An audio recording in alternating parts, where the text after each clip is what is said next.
Madam, ಮೊದಲನೇದಾಗಿ ಮಾತಾಡ್ತಾ ಹೋಗೋದಾದ್ರೆ, ಸೊ ನೀವಿವಾಗ ಮಾಧ್ಯಮದಲ್ಲಿ ಮಾತಾಡ್ತಾ ಇದ್ದೀರಾ. ಸೊ ಸಾಕಷ್ಟು ನಮ್ಮ ವೀಕ್ಷಕರ ಪ್ರಶ್ನೆಗಳಿಗೆ ಉತ್ತರ ಕೊಡ್ತಾ ಇದ್ದೀರಾ, ಹಾಗೆ ಸಾಕಷ್ಟು ವಿಚಾರಗಳನ್ನ ಎಲ್ರಿಗೂ ತಿಳಿಸ್ಕೊಡ್ತಾ ಇದ್ದೀರಾ. ಹೇಗೆ ಅನ್ನಿಸ್ತಾ ಇದೆ ಅದ್ರ ಬಗ್ಗೆ? ತುಂಬ ಖುಷಿ ಆಗ್ತಾಯಿದೆ. ತುಂಬ ಖುಷಿ ಅಂದರೆ ಲಾಸ್ಟ್ ಇಯರು ನನ್ನ ಬರ್ತಡೇಲಿ ನನಗೆ ಗೊತ್ತಿಲ್ಲ ನಾನು ಈ ಥರ ಬಂದು ಹಿಂಗೆ ಮಾತಾಡ್ತೀನಿ ಅಂತ. ಬಟ್ ಆಫೀಸ್ ಇತ್ತು, ಹೇಳ್ತಾ ಇದ್ದೆ ನನ್ನ ಕ್ಲೈಂಟ್ಸ್ಗೆ ನಾನು ಯಾವ ರೀತಿ ಬಂದು ಪ್ರೆಡಿಕ್ಷನ್ ಕೊಡ್ತಾಯಿದ್ದೆ. ಬಟ್ ಇವತ್ತು ಹೋದ ವರ್ಷ ಆಗಿದ್ದವಳು ಈ ವರ್ಷ ಒಂದು ಮಾಧ್ಯಮದಲ್ಲಿ ಕೂತ್ಕೊಂಡು ಕರ್ನಾಟಕದ ಜನ ನೋಡೋ ಥರ ನಾನು ಬಂದು ಮಾತಾಡ್ತಾ ಇದ್ದೀನಿ ಅಂದರೆ ತುಂಬ ಖುಷಿ ಪಡುವಂಥ ವಿಷಯ. ಅದು ನಂಗೆ ತುಂಬ ಹೆಮ್ಮೆ ಅನಿಸುತ್ತೆ ಕೂಡ. ಆಮೇಲೆ ನಾನು ಬಿಲೀವ್ ಮಾಡಿರಲಿಲ್ಲ ಸೊ ಹೀಗೆ ಅಂತ. ಏನೋ ಗೊತ್ತಿಲ್ಲ, ಗಾಡ್ ಗಿಫ್ಟು. ಅದಕ್ಕೆ ನಾನು ತುಂಬ ಚಿರಋಣಿಯಾಗಿರ್ತೀನಿ ಅಂತ ಹೇಳ್ಬೋದು. ಓಕೆ, ಹಾಗಿದ್ರೆ ಪ್ರತಿ ವರ್ಷ ಬರ್ತ್ಡೇ ಅಂತ ಬಂದಾಗ ಎಲ್ಲ ಪ್ಲಾನಿಂಗ್ ಮಾಡ್ಕೋತಾರೆ, ಇನ್ನು ಮುಂದೆ ಇದು ಮಾಡಬೇಕು ಈ ರೀತಿ ಅಂತ ಹೇಳಿ. ಸೊ ಹಾಗೆ ಏನೇನಿದೆ ನಿಮ್ಮ ಪ್ಲಾನಿಂಗ್ ಮುಂದಕ್ಕೆ? ಪ್ಲ್ಯಾನಿಂಗ್ ಅಂತ ಅಂದರೆ ನನಗೆ ಏನಪ್ಪ ಅಂತಂದರೆ ನೋಡಿ, ನೆಕ್ಸ್ಟ್ ಇಯರ್ ಅಷ್ಟರಲ್ಲಿ ಇನ್ನು ಸ್ವಲ್ಪ ನೆಕ್ಸ್ಟ್ ಇಯರ್ ಇನ್ನೂ ಚೆನ್ನಾಗಿರಬೇಕು. ಮತ್ತು ನಾನು ಏನು ಹೇಳ್ತಾ ಇದ್ದೀನಿ ಇವಾಗ, ನಾವೇನಾದರೂ ಪ್ರೆಡಿಕ್ಷನ್ ಕೊಟ್ಟರೆ ಅದು ಪಾಸಿಟಿವ್ ಆಗ್ತಾಯಿದೆ. ಸೊ ಅದನ್ನು ಕೇಳಿ ಇನ್ನೂ ಖುಷಿ ಆಗುತ್ತೆ ನಮಗೆ. ಯಾಕಂದರೆ ರಿಪೀಟು ಹುಡ್ಕೊಂಡು ಬರ್ತಾರೆ, ಇಲ್ಲ ಮೇಡಮ್ ನೀವು ಹೇಳಿದ್ದು ಸರಿ ಇದೆ, ನೀವು ಹೇಳಿದ್ದು ನಾವು ಮಾಡ್ತಾಯಿದ್ದೀವಿ ಅಂತ ಹುಡ್ಕೊಂಡು ಬರ್ತಾರಲ್ವ. ಅದು ತುಂಬ ನನಗೆ ತುಂಬ ಖುಷಿ ಕೊಡುತ್ತೆ. ಲೈಫಲ್ಲಿ ಏನೂ ಬೇಡ, ಜನ ಹಿಂಗೆ ಗುರುತಿಸಿ ಈ ಥರ ಹೇಳ್ತಿದ್ದಾರಲ್ವ, ನಾವು ಹೇಳೋದು ನಿಜ ಆಗ್ತಿದೆ ಅಲ್ವಾ ಅಂತ ಒಂದು ತಿಳ್ಕೊಳ್ಳೋದು ತುಂಬ ಖುಷಿ ಪಡುವಂಥ ವಿಷಯ. ಅದು ಎಲ್ರಿಗೂ ಇರೋದಿಲ್ಲ ಅಲ್ವಾ, ಅದು ಯಾರಿಗಾದ್ರೂ ಒಬ್ಬೊಬ್ಬರಿಗೆ ಅದು ದೇವರು ಗಿಫ್ಟಾಗಿ ಕೊಟ್ಟಿರ್ತಾನೆ. ಸೊ ನನ್ನಲ್ಲೂ ಈ ಥರ ಇದೆ, ನಾನು ಹೇಳೋದು ನಿಜ ಆಗ್ತಿದೆ. ಇವಾಗ ನಾವು ಏನು ಅವರು ಜಾತಕ ನೋಡಿಕೊಂಡು ಪ್ರೆಡಿಕ್ಷನ್ ಮಾಡ್ತೀವಿ, ಬಟ್ ಅದು ಪಾಸಿಟಿವ್ ಆಗ್ತಿದೆಯಲ್ವಾ, ಅದು ತುಂಬ ಇಷ್ಟ. ಮತ್ತು ಯಾವಾಗ್ಲೂ ಹೀಗೆ ಇರಬೇಕು ಅಂತ ಅನ್ಕೋತೀನಿ. ನೆಕ್ಸ್ಟ್ ಇಯರ್ಗೆ ಇನ್ನು ತುಂಬ ಚೆನ್ನಾಗಿ. ಆಮೇಲೆ ನನ್ನ ವೆಲ್ ವಿಷರ್ಸು ನಾನು ಹಿಂಗೆ ಇರಬೇಕು ಅಂತ ಯಾರು ನಾನು ಅನ್ಕೋತಾರೋ ಅವರು ಕೂಡ ತುಂಬ ಚೆನ್ನಾಗಿರಲಿ ಅಂತ ಅನ್ಕೋತೀನಿ. ಎಸ್, ಹೌದು. ಸಾಕಷ್ಟು ಜನ ನಿಮ್ಮ ಹತ್ರ ಮಾತಾಡಿರ್ತಾರೆ, ಪರಿಹಾರ ಅಂತ ತಗೊಂಡಿರ್ತಾರೆ, ಅದಾದ್ಮೇಲೆ ಹೇಳ್ತಾರೆ ಅಲ್ವಾ, ಹೌದು ನೀವು ಹೇಳಿದಾಯ್ತು ಅಂತ ಹೇಳಿ ತುಂಬ ಧನ್ಯವಾದ, ಥ್ಯಾಂಕ್ಫುಲ್ ಆಗಿರ್ತಾರೆ. ಬಟ್ ಎಂಥ ಕಷ್ಟದಿದ್ದಾಗಿದ್ರು ತುಂಬ ಸ್ವಲ್ಪ ವಿಧಾನದಲ್ಲಿ ಕ್ರಿಸ್ಟಲ್ ಈ ಥರ ಸ್ಟೋನ್ ತುಂಬ ಸ್ವಲ್ಪ ವಿಧಾನದಲ್ಲಿ ಅವ್ರ ಸಮಸ್ಯೆನ ಪರಿಹರಿಸ್ತಾ ಇದ್ದಾರೆ. ಸೊ ಅದೊಂದು ತುಂಬ ಖುಷಿ ವಿಚಾರ. ಹೌದು. ಆಮೇಲೆ ಮತ್ತೆ ಮಿಸ್ಗೈಡ್ ಮಾಡೋದು ನನಗಿಷ್ಟ ಇಲ್ಲ.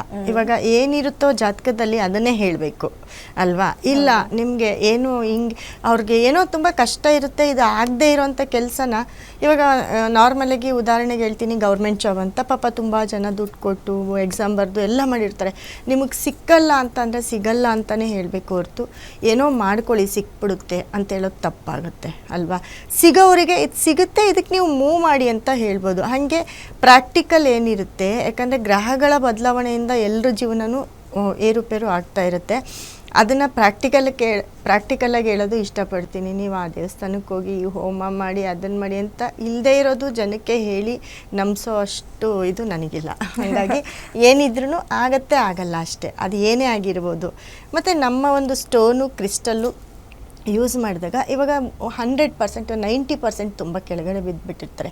ಅವರಿಗೆ ಒಂದು 80% 70% ಆದರೂ ಒಂದು ದಾರಿ ಸಿಕ್ಕುತ್ತೆ. ಬಟ್ ಆಗೋದು ಹಾಗೇ ಆಗುತ್ತೆ, ಎಲ್ಲ ಸಣ್ಣದಾಗುತ್ತೆ ಅಂತ ನನ್ನ ಅಂದರೆ ಆ ಥರ ಆಗಿದೆ, ಹಂಗೆ ಆಗುತ್ತೆ. ಅದನ್ನು ಅವರು ಆ ದಾರಿಯಲ್ಲಿ ಹೋದಾಗ ನಮ್ಮ ಒಂದು ಕ್ರಿಸ್ಟಲ್ ಆಗಲಿ ಸ್ಟೋನ್ ಆಗಲಿ ಯೂಸ್ ಮಾಡಿದಾಗ ಅದ್ರ ಪವರ್ ಏನಿರುತ್ತೆ, ಪಾಸಿಟಿವ್ ಏನಿರುತ್ತೆ, ಅದು ಅವ್ರನ್ನ ತುಂಬ ಕಷ್ಟದಲ್ಲಿರೋರಿಗೆ ಕಷ್ಟ ಇರುತ್ತೆ, ಅದನ್ನು ತಡೆಯುತ್ತೆ. ಒಂದು 20% ಅವ್ರನ್ನ ಒಂದು 80% ಬಚಾವ್ ಮಾಡುತ್ತೆ.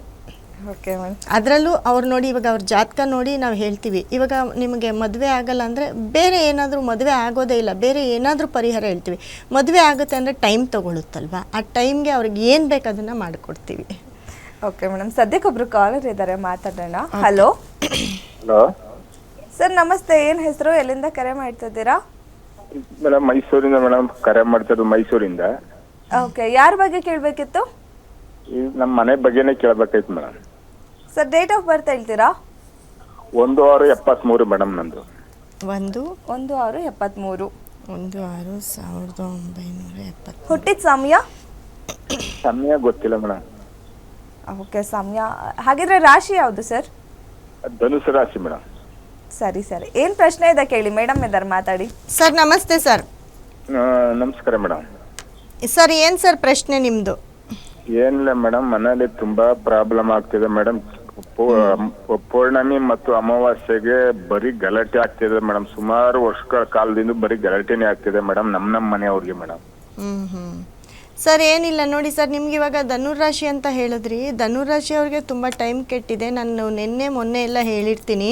ಧನುರಾಶಿಯವರು ಏನಿಲ್ಲ, ಸ್ವಲ್ಪ ನೀವು ಪರಿಹಾರ ಮಾಡ್ಕೊಳ್ಬೇಕಾಗುತ್ತೆ. ಯಾಕಂದರೆ ಇವಾಗ ಏನಕ್ಕೂ ನೀವು ಇನ್ವೆಸ್ಟ್ ಮಾಡಬೇಡಿ, ಅದೊಂದು ಮಾತ್ರ ಹೇಳಬಲ್ಲೆ. ಯಾಕಂದರೆ ನಿಮಗೆ ನೋಡಿ, ಈಗ ಕುಜ ಬಂದು ನಿಮಗೆ ಕನ್ಯಾ ರಾಶಿಯಲ್ಲಿದ್ದಾನೆ. ಕುಜನ ದೃಷ್ಟಿ ಆಗಿರ್ಬೋದು, ಶನಿ 10ನೇ ಮನೆ ದೃಷ್ಟಿ, ಗುರು ದೃಷ್ಟಿ 7ನೇ ಮನೆ ದೃಷ್ಟಿ ಎಲ್ಲನೂ ಇರೋದ್ರಿಂದ, ಯಾಕಂದರೆ ಶುಭಗ್ರಹ ಪಾಪಗ್ರಹ ಎರಡೂ 3 ಗ್ರಹ 4 ಗ್ರಹ ದೃಷ್ಟಿಗಳು ಧನುರಾಶಿ ಮೇಲೆ ಪ್ರೆಸೆಂಟ್ ಇರೋದ್ರಿಂದ ನಿಮಗೆ ತಡ್ಕೊಳಕ್ಕಾಗಲ್ಲ ಸರ್ ಪ್ರೆಷರು. ಯಾರು ಧನುರಾಶಿಯಲ್ಲಿ ಇರ್ತಾರೋ ಅವ್ರಿಗೆಲ್ಲರಿಗೂ ಕೂಡ ಹೇಳ್ತಾ ಇದ್ದೀನಿ, ಯಾವುದೇ ಒಂದು ಇನ್ವೆಸ್ಟ್ ಮಾಡಬೇಡಿ. ಮನೇಲಿ ಸ್ವಲ್ಪ ಶಾಂತವಾಗಿರಿ. ಯಾಕಂದರೆ ಕುಟುಂಬದ ಸಮಸ್ಯೆನೂ ಅತಿ ಹೆಚ್ಚಾಗಿರುತ್ತೆ, ಮತ್ತು ಪರ್ಸ್ನಲ್ ಪ್ರಾಬ್ಲಮ್ ಜಾಸ್ತಿ ಆಗಿರುತ್ತೆ ಧನುರಾಶಿಯವರಿಗೆ.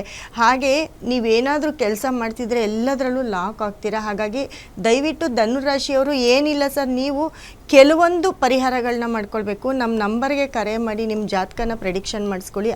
ಟೈಮ್ ಇದ್ದರೆ ತುಂಬ ಒಳ್ಳೆಯದಾಗುತ್ತೆ ನಿಮಗೆ. ಟೈಮ್ ಇಲ್ವಾ ನಿಮ್ಮ ರಾಶಿ ಮೇಲೆ ಹೇಳ್ಬಿಟ್ಟು ಕೊಡ್ತೀವಿ. ಒಂದು ತಿಂಗಳು 1.5 ತಿಂಗಳು ಸರ್ ಸ್ವಲ್ಪ ರಿಲೀಫ್ ಆಗ್ತೀರಾ ಸರ್. ನೀವು ಧನುರಾಶಿಯವರು 1-1.5 ತಿಂಗಳಷ್ಟರಲ್ಲಿ ರಿಲೀಫ್ ಆಗ್ತೀರಾ. ಆದರೂ ನಮ್ಮ ನಂಬರ್ಗೆ ಕರೆ ಮಾಡ್ಕೊಂಡು ನಿಮ್ಮ ಜಾತಕ ವಿಮರ್ಶಿಸ್ಕೊಳ್ಳಿ ಸರ್, ಪರಿಹಾರ ಮಾಡ್ಕೊಳ್ಳಿ. ನಾವು ಕೊಡುವಂಥದ್ದು ಸ್ಟೋನು ಕ್ರಿಸ್ಟಲ್ಲು ಖಂಡಿತವಾಗ್ಲೂ ಯೂಸ್ ಮಾಡಿ. ನಿಮಗೆ ಗುರುವಿನ ಅನುಗ್ರಹ ಬೇಕಾಗುತ್ತೆ. ಹಾಗಾಗಿ ಗುರುಗ್ರಹದ ಸ್ಟೋನನ್ನು ಯೂಸ್ ಮಾಡಿ ಖಂಡಿತವಾಗ್ಲೂ ಈಚೆ ಬರ್ತೀರಾ ಇದರಿಂದ, ಗುರು ಮತ್ತು ಶುಕ್ರ. ಓಕೆ, ಧನ್ಯವಾದ ಸರ್ ಕರೆ ಮಾಡಿದ್ದಕ್ಕೆ.